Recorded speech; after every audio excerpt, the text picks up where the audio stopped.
అందరికీ నమస్కారం. ఈ వీడియోకి స్వాగతం. ఈ వీడియోలో మనం అథెంటికేషన్ ఎలా చేయాలనే దాని గురించి నేర్చుకుందాం. కిందటి వీడియోలో మనం లాగిన్ చేసేటప్పుడు మనకి టోకెన్ అనేది వచ్చింది. పాస్వర్డ్ లాజిక్‌లో మనం చూసాం. ఇక్కడ జేడబ్ల్యూటీ టోకెన్ అనేది వచ్చింది. సో, ఈ టోకెన్‌ని యూజ్ చేసి తర్వాత వచ్చే రౌట్స్‌ని, ఏపీఐస్‌ని ఎలా మనం ప్రొటెక్ట్ చేస్తాం? ఏ విధంగా అథెంటికేషన్ అనేది చేస్తాం? అనే దాని గురించి ఈ వీడియోలో మనం నేర్చుకుందాం. జనరల్‌గా తర్వాత వచ్చే ఏపీఐ ఏమవుతదంటే, ఫస్ట్ సర్వర్‌కొస్తది. తర్వాత అప్డేట్ చేసుకొస్తది. రౌట్స్‌కొస్తది. రౌట్స్‌కొచ్చిన తర్వాత ఇక్కడ మిడిల్‌వేర్స్‌కెళ్తది. ఈ మిడిల్‌వేర్స్‌లో మనకి అథెంటికేషన్ అనేది ఒక మిడిల్‌వేర్ అనమాట. ఈ అథెంటికేషన్ మిడిల్‌వేర్‌లోకెళ్ళి అథెంటికేషన్ అనేది సక్సెస్‌ఫుల్ అయితే అప్పుడు అది తర్వాత యాక్షన్‌కనేది ఎళ్తుంది. కంట్రోలర్‌కి, సర్వీస్‌కి, మిగతా వీటికి. అథెంటికేషన్ అంటే ఏంటంటే, ఈ యూజరు మన సిస్టమ్‌లో ఉన్నాడా లేదా అనేదాన్ని చెక్ చేయడం. అది అథెంటికేషన్. ఆథరైజేషన్ అంటే ఏంటంటే, ఆ యూజర్‌కి ఫలానా పని చేసే అధికారం ఉందా లేదా అని చెప్పడం ఆథరైజేషన్. ఓకేనా? It is like permission. Okay. ఇదేంటంటే మనం ఈ వ్యక్తిని మనం ఐడెంటిఫై చేస్తాం. ఈడు మన దీంట్లో ఉన్నాడు. ఈడికి ఆల్రెడీ ఈడిచ్చిన లాగిన్ కరెక్టేనని. ఐ మీన్ టోకెన్ కరెక్ట్ అని. సో, ఈ అథెంటికేషన్ ప్రాసెస్ అనేది ఎలా చేయాలో చూద్దాం. ఫస్ట్ నేను కోడ్ మీకు చెప్తాను. తర్వాత ఎగ్జిక్యూట్ చేద్దాం. ఇక్కడ చూడండి. నేను ఒక శాంపిల్ రౌట్ రాశాను అథెంటికేషన్ కోసం.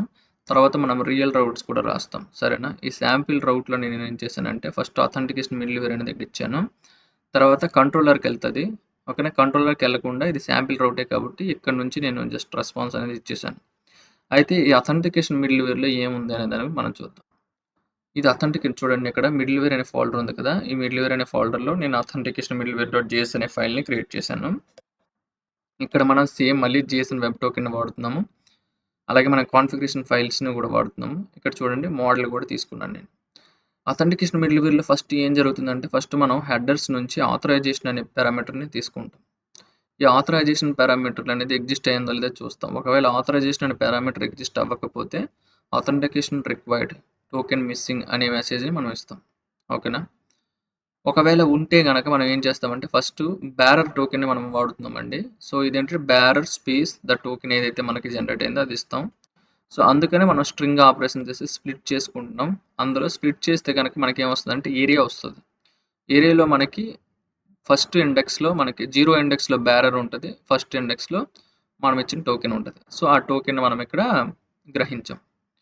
టోకెన్‌ని తీసుకున్న తర్వాత మనం ఏం చేయాలంటే దీన్ని వెరిఫై చేయాలండి. చూడండి మళ్ళీ సేమ్ జేడబ్ల్యూటీ వాడాము. ఇక్కడ వెరిఫై అనే మెథడ్ ఉంది. ఇది మన టోకెను. మళ్ళీ ఇక్కడ చూడండి సీక్రెట్. మనం ఏ సీక్రెట్ అయితే సైన్ ఇన్ చేసేటప్పుడు వాడామో సేమ్ సీక్రెటే వెరిఫై చేసేటప్పుడు కూడా వాడుతామండి. అదే మన అందుకే మనం సీక్రెట్‌ని జాగ్రత్తగా కాపాడుకోవాలి.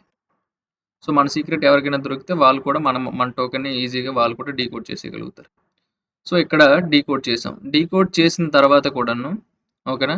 మన డేటాబేస్‌లో ఈ యూజర్ ఉన్నాడా లేదా అనేది మనం తెలుసుకోవాలి. ఓకేనా? ఈ యూజర్ ఐడీని డీకోడ్ చేసిన తర్వాత ఇది database operation find by ID అనే డేటాబేస్ ఆపరేషన్ చేస్తున్నాను. ఇక్కడ యూజర్ ఐడీని నేను ఇస్తున్నాను. ఓకేనా? ఇస్తే మనకి ఏమవుతుందంటే యూజర్ కనుక లేకపోతే మనం ఏమిస్తామంటే user no long existed. Okay. User అనేవాడు ఎగ్జిస్ట్ అయ్యలేడని ఇస్తాం. ఒకవేళ యూజర్ గనక ఉంటే రిక్వెస్ట్‌కే మళ్ళీ యూజర్ అనే ఒక రిక్వెస్ట్ అనేది ఎప్పుడు కూడా ఆబ్జెక్ట్ అండి. ఆబ్జెక్ట్‌లో యూజర్ అనే కీని తయారు చేసి దాంట్లో ఇవి ఐడీ, రోల్, ఈమెయిల్ అనేవి పాస్ చేస్తాం. ఎందుకు ఇలా పాస్ చేస్తామంటే మనం అథెంటికేషన్ అయిన తర్వాత ఆథరైజేషన్ చేయాల్సి ఉంటది. అప్పుడు మనకి యూజరు ఏ రోల్ అనేది మనకు తెలియాలి. వాడి రోల్ ఏంటి? ఓకేనా? అడ్మినా, యూజరా, సూపర్ అడ్మినా అని తెలియాలి.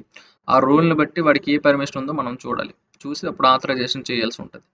ఓకే. అందుకోసమని ఈ అథెంటికేషన్ ప్రాసెస్‌లో దీంట్లో డేటాని ఇక్కడ అటాచ్ చేసాం. ఓకేనా. తర్వాత నెక్స్ట్ చూడండి ఇది మిడిల్‌వేర్ తాలూకు ఫంక్షన్ అండి. మిడిల్‌వేర్‌లో ఎప్పుడు కూడాను మనకి ఇలా ఉంటుంది సింటాక్స్. Request, response, next.